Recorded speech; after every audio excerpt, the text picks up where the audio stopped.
Especially the Indo-Pacs in the audience here, we're living in a culture for a couple of generations.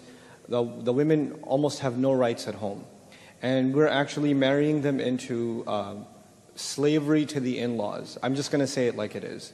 There are cases of psychological abuse that are far worse than any kind of physical abuse that are happening in, what was supposed to be originally a big happy family, the joint family system, but has now turned into literally psychological torture for these poor women who marry into these homes, and their lives are just given into serving, whoever. And they're actually forced, in many cases that I personally know of, they are forced to go to work, and not a penny of what they earn they get to see themselves. And they are trapped in that situation because they feel that if they ask for anything, then they're going to, you know what they do? The in-laws, they call her parents and say, what kind of daughter did you raise? Right? And so she doesn't want to hear it from her own parents because she doesn't want her sorrow to extend to her original family.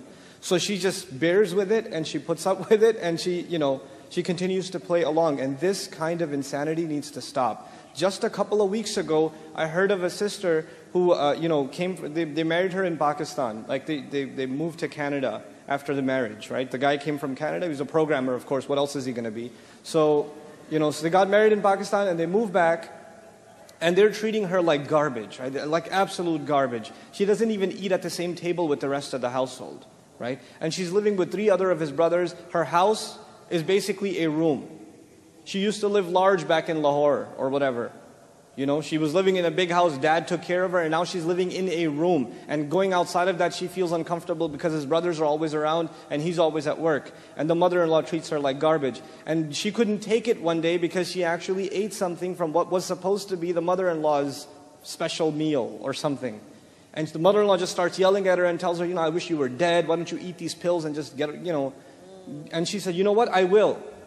And she says, yeah, go ahead, please, relieve us. And she did, and she took all those pills.